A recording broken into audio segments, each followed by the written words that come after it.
All right, everybody. Once again, just so I get it on record, you are being recorded right now, so you are all aware of that. All right. First, calendar. Here's calendar for the remainder of this week and then next week. On Wednesday, we did the lab, and as I mentioned to you earlier today, after we do this example problem, I will give you more time in class to work on that lab, calculations, finish up data collection, whatever you might need to do to get to continue working on that lab. I'll make the lab due on Thursday of next week, so you have this long break to work on it if you want to, or hopefully you will, and we'll get that taken care of. Today, we introduce the last type of new problem in this section on forces in two dimensions. We'll talk about how it fits into the big picture, why we're doing this set of problems now. That'll be today. Then Wednesday, we'll continue on. I'll do a couple more example problems of similar things like that. We'll wrap it up on Thursday. We'll handle any review stuff, and then test over forces in two dimension, scheduled for next Friday. As we discussed earlier, that this test on next Friday is almost exclusively problems. There might be a couple of multiple choice here and there, but it's like large majority problems because that's pretty much all we've done for the past couple of weeks. So that is our plan going forward here. From that point, we'll do momentum in two dimensions, which is about a week or so, a couple of types of problems. One kind of cool lab that we'll take a trip down to the PAC for. We'll do that.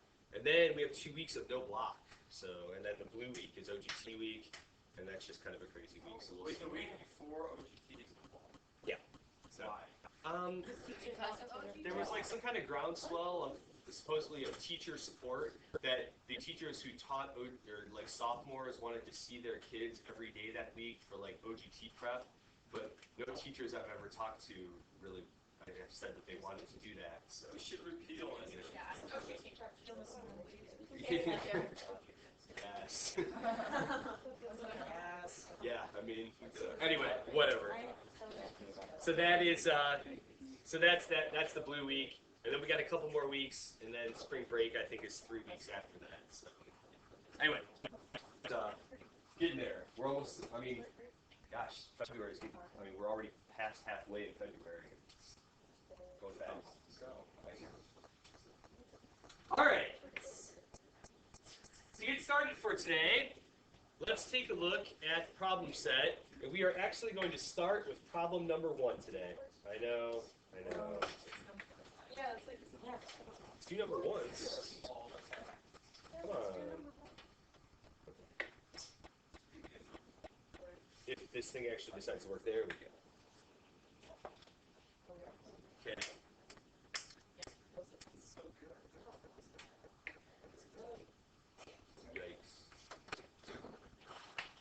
There we go. All right. Problem number 1 in our new problem set says, and yet the backside is completely clear, so if you want to do problems on the backside, you can. Keep all together. Number 1 says, a student moves a heavy crate, which has a mass of 50 kilograms, by attaching a rope to the box and pulling with a force of 115 newtons at an angle of 30 degrees above the horizontal. Why? I don't know. It's just for the problem.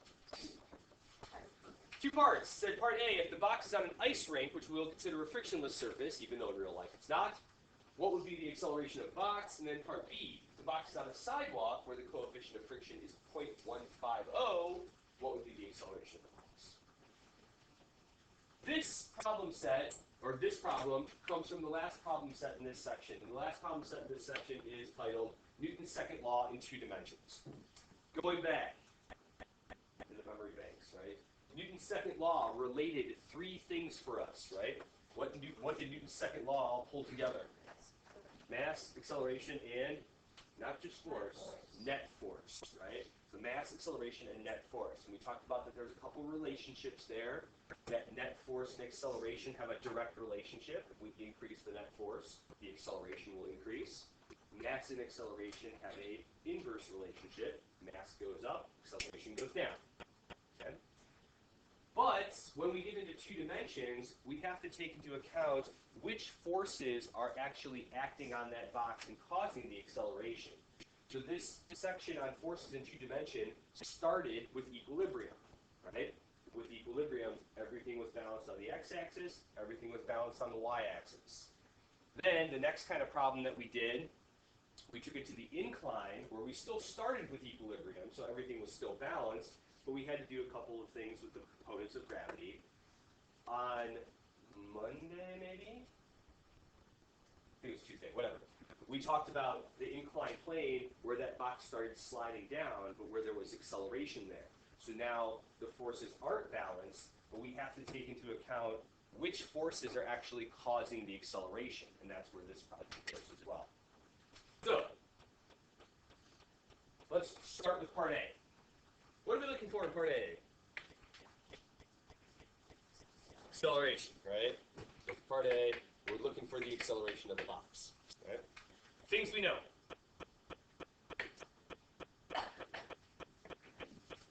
Okay, we know the mass of the box, right?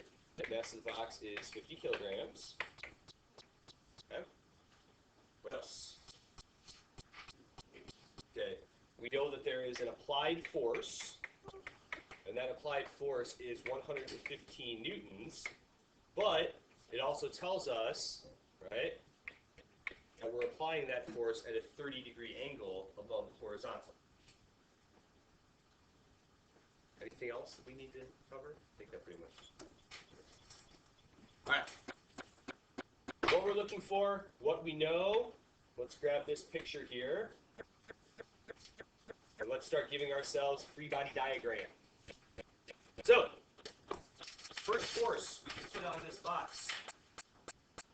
Okay, because we're looking at this object from the side, right, there's definitely going to be a gravitational force. Do we know how to calculate that gravitational force? We do. Why don't you do that real quick?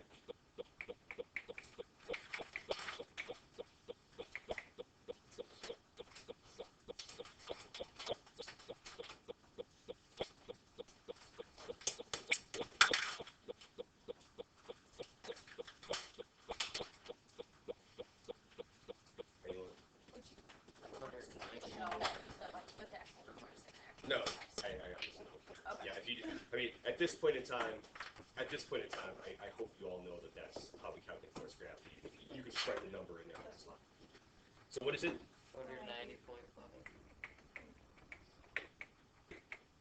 Okay, so we got that. Other forces that are acting on this box. Okay, got the applied force, which we'll draw right here, right? And that's our F of A, which they told us, right, is 115 newtons.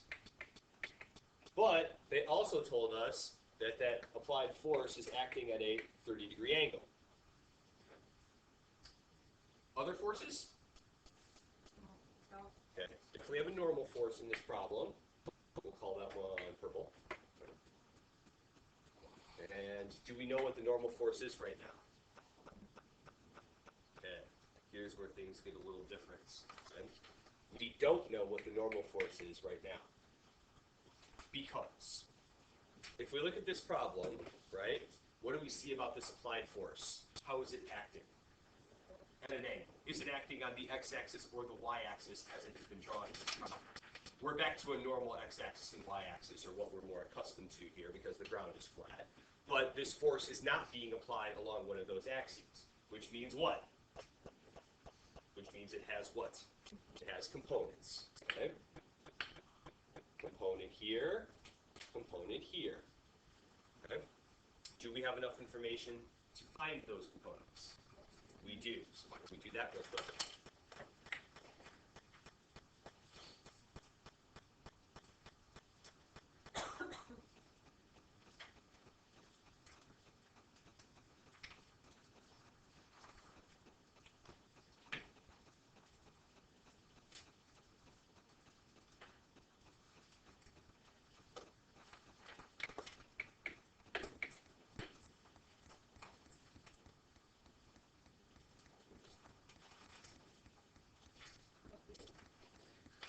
Other than the fact that it's probably the last 5 years. Okay. The sine of 30 is 1/2. So, and I do know that. I know that. I don't know this one off the top of my head. What is the x? Okay. So now, let's take stock of where we are here, okay? This box is moving, but how is this box going to be moving?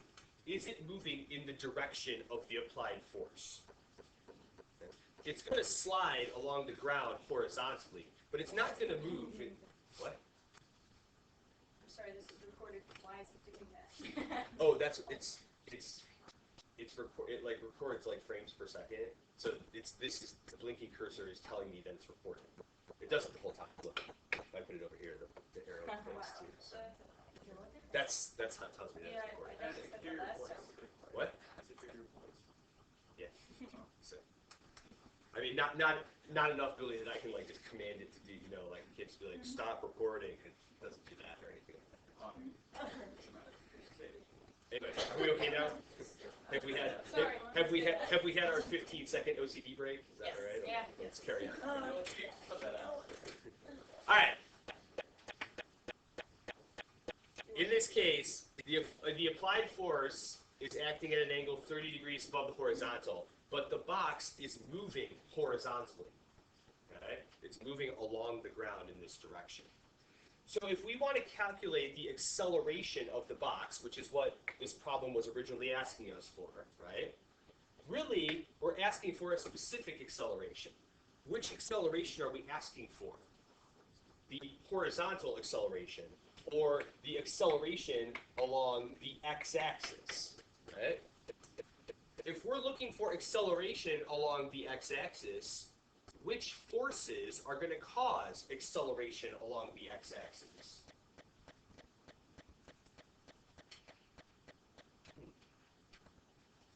Is gravity going to cause acceleration in this problem? Two reasons. One, the box isn't moving up or down, but which way does gravity act? It's acting on which axis? The y-axis. Is a y-axis force going to cause acceleration on the x-axis? No. If we're looking for acceleration along the x-axis, which forces should we be concerning ourselves with in this picture? Only the x-axis forces. So, whereas Newton's second law looks like this, applying it to this specific situation, if we want the x-axis acceleration, which net force are we looking for in this problem? The x-axis net force, right? As far as this picture is concerned, right, one thing that it told us about part A was that we were on an ice rink. Are there any other forces that are acting on this box, specifically friction? No. How many forces are there along the x-axis in this picture? Just one, right? We've talked about the idea that breaking up the applied force into components basically gets rid of this and replaces it with these two. Okay? So, in this case, there is only one force on the x-axis. It's 99.6. They told us the mass of the object, and now we can figure out what the acceleration along the x-axis is.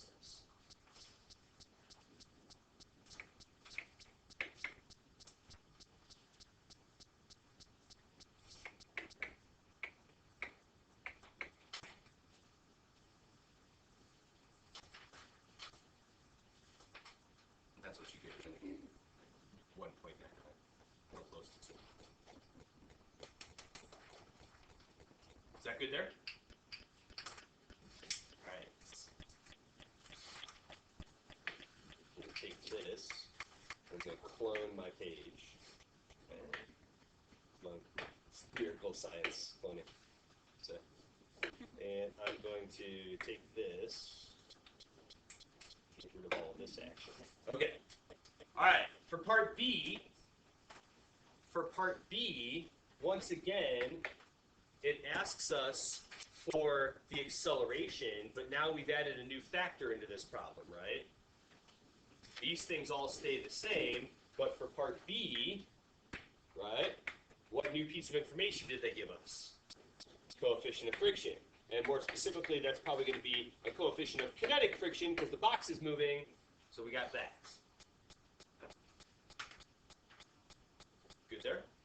But we're still looking for the acceleration. And just to kind of build on what we talked about, which acceleration specifically are we talking about? The horizontal acceleration or the x-axis acceleration, because that's which way the box is going to move. So if we go back to this picture, oh, too far. If we go back to this picture, right, none of this information changes from the first part of the problem. But we now don't have a complete picture, right? What else do we have to include in this picture now? There has to be a frictional force in this picture. Frictional forces always act opposite of the motion, so this is going to be our frictional force. Do we have enough information to calculate our frictional force based on the information they gave to us in Part B? We do. They gave us the coefficient of friction being 0.15. In order to calculate the coefficient of friction, what two things do we need to know, or what do we need to know? We need to know, right? Coefficient of kinetic friction is based on two. It's not doing. Coefficient of kinetic friction is based on two things: the kinetic friction force and the normal force. Have we figured out the normal force yet? No. I left it blank on the last one for a reason. Can we assume that the normal force is equal to 490.5 in this problem? We cannot, okay? Because of this upwards component, right?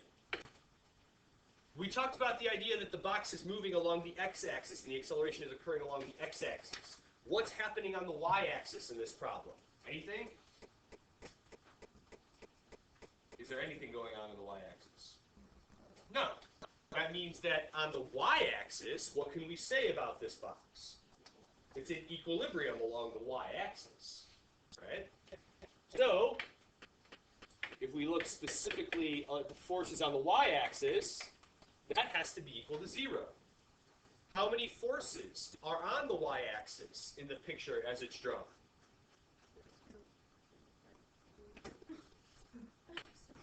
One, two, three.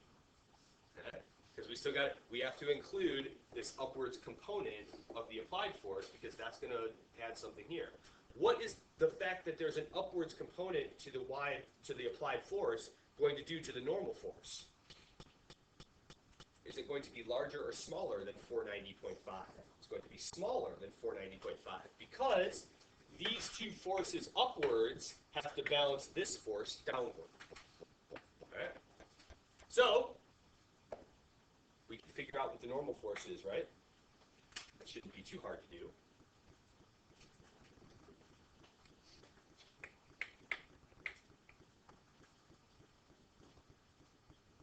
Then, based on the fact that the normal force is 433, everyone see where I got 433 from? 1 down, 2 up, right? So this one has to make up the difference between these two. Just this minus that. Now that we know the normal force, we can calculate what the frictional force is because we know the coefficient of friction. Let's do that right now.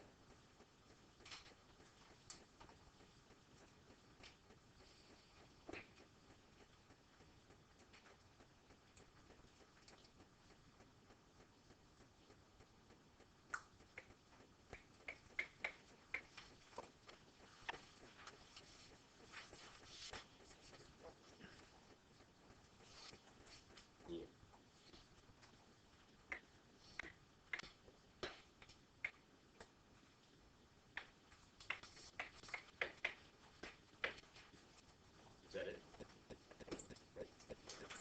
Now, remember that part B was still asking us for the acceleration along the x-axis. But if we go back to this free body diagram, how many forces are there on the x-axis? Now there are 2 forces on the x-axis. We still apply Newton's second law, but as we talked about, if we're dealing with x-axis acceleration, Which net force do we want? Only x-axis net force. What do we see about our two forces on the x-axis? They're opposite direction, so we're going to add them, but 99.6 plus negative 64.95 equals 50 times the x-axis acceleration. When you run that through, Well, you can do it. You got it. hold on. 165, 35, 50. That's good. Hold on. 60, 50. Oh, it's 0.7?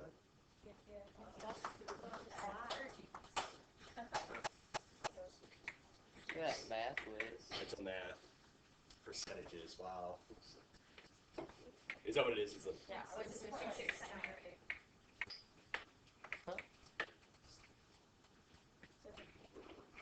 I'll go points. go 0.7. Yeah. So it's 3 CPAs. So. All right. 0.700. There you go. Are we good there? Okay. If you look at that problem set,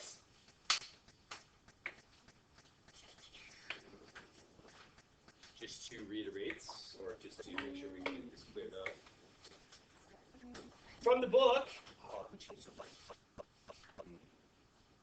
all my highlighters got changed to black. That's not what I want. So anyway, black highlighters, freshman. So from the back of from the end of chapter 7, page 171, number 35 is a problem similar to the one we just did, and then on that same problem set, number 6 and number 7 are similar to this problem that we just did. Okay. Questions?